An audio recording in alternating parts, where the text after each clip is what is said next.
What's going on, everyone? Welcome back. Today, we're talking Melvin Gordon and Ezekiel Elliott, the two big-time running back names that are both in contract holdouts right now, and how that will affect their stock for the 2019 fantasy football season, and more importantly, how you should go ahead and evaluate them when it comes to your draft, where you should potentially select them, if at all.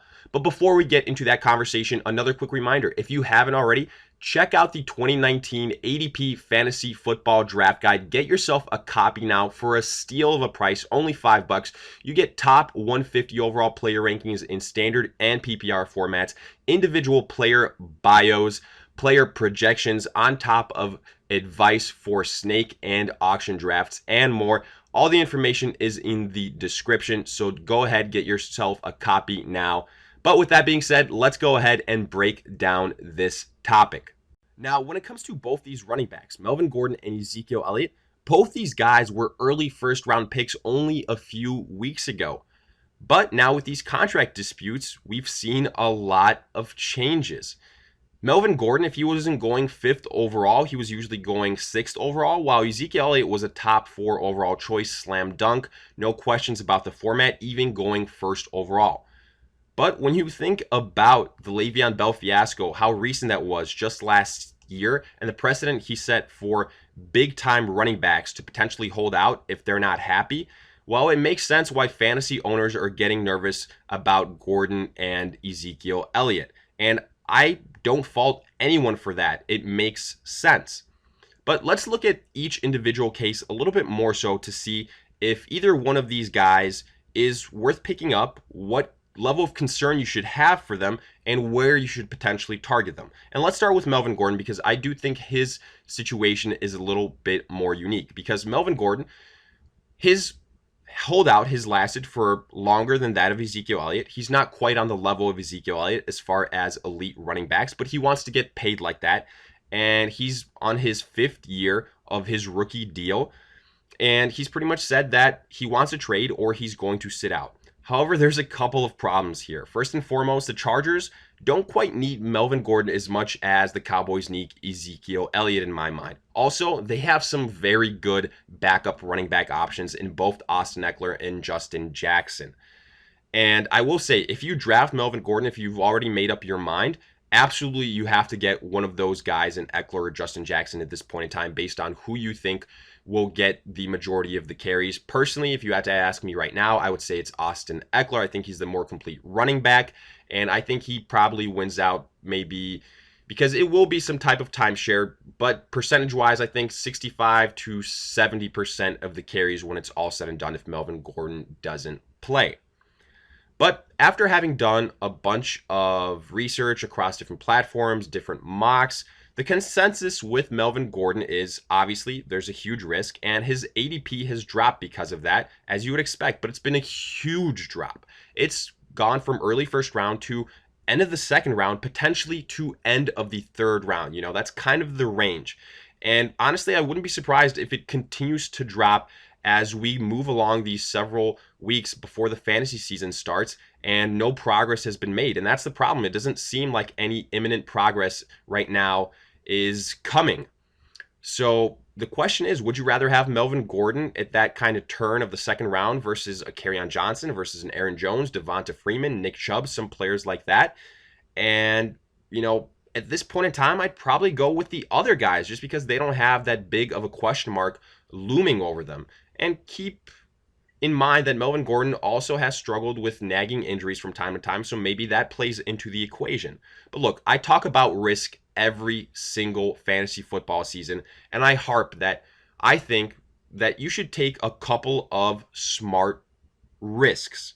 And obviously, you could argue whether taking Melvin Gordon would fall under the category of a smart risk because, again, you could potentially not have him for a good chunk of the season.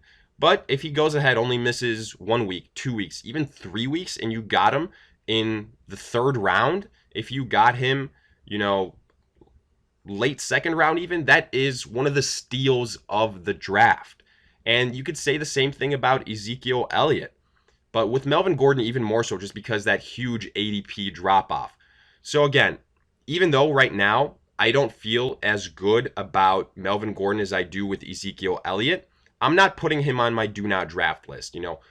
I usually try to not have too lengthy of a list there.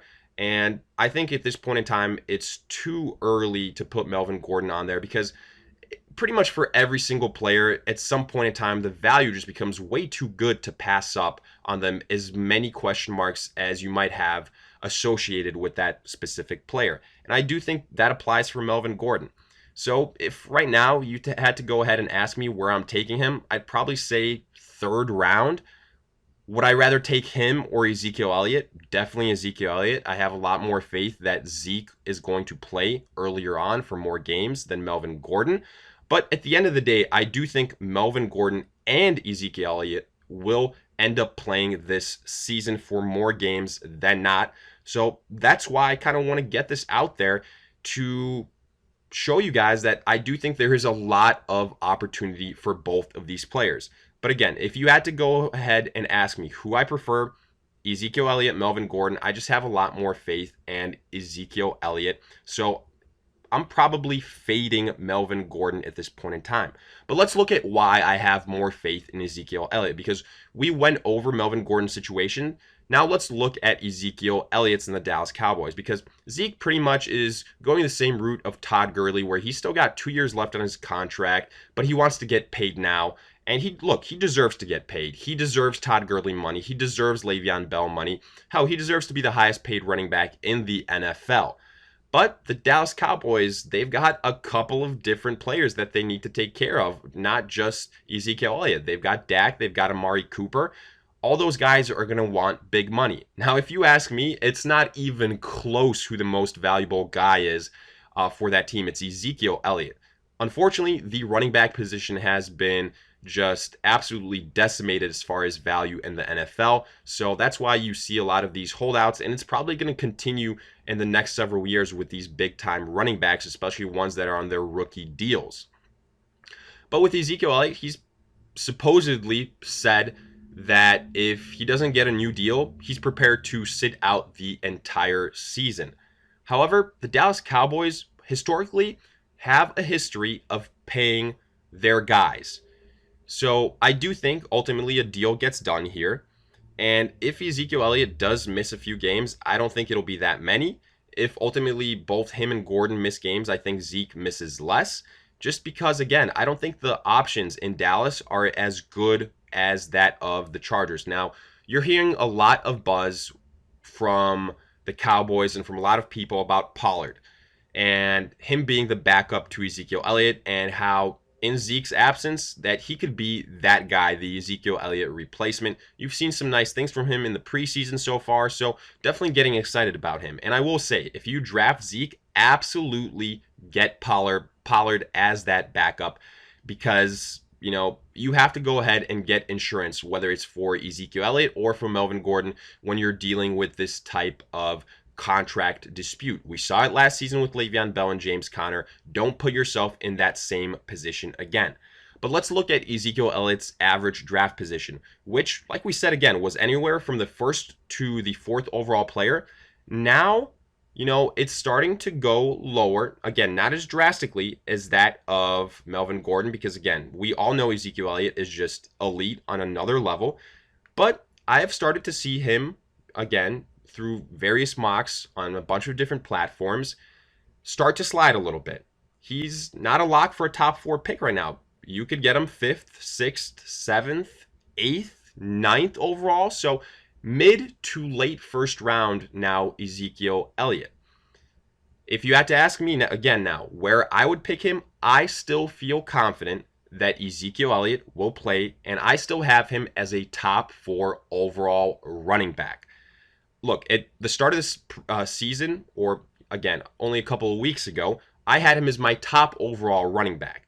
Now, just because this situation has gone on for a little bit longer and we want to be smart about the potential risk, I have him knocked down to the 4th overall best player, best running back. It only makes sense.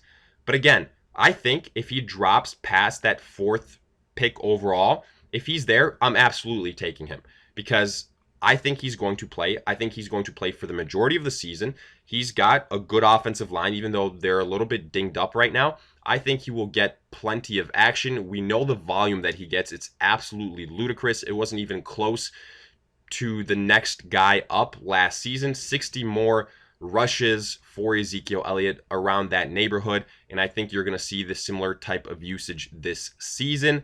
The one thing, again, that I would advise if you pick Zeke at that point in time, absolutely get Pollard, because he seems to be the guy that's put himself in that situation to be the next man up.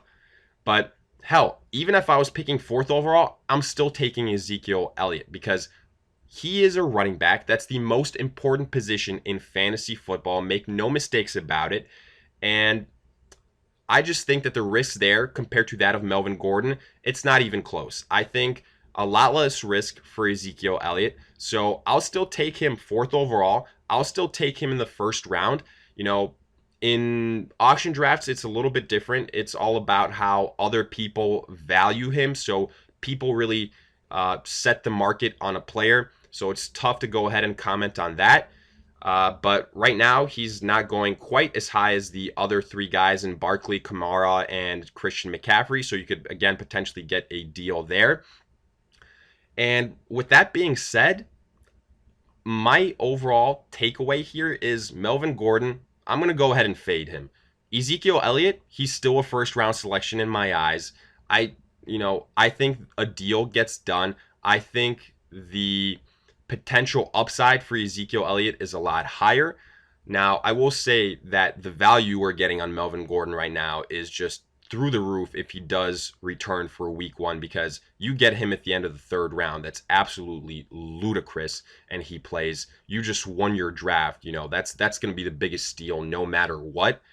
But with Ezekiel Elliott, again, I just feel a lot more comfortable with him. And he's still going to be a steal in the 1st round in my eyes if he doesn't go top 4 overall. So hopefully that helped clear things up a little bit. If you guys have any remaining questions about either one of these players, let me hear it in the comment section, along with any other fantasy related questions. And if you enjoyed, make sure to like, subscribe, and I will see you guys in future videos.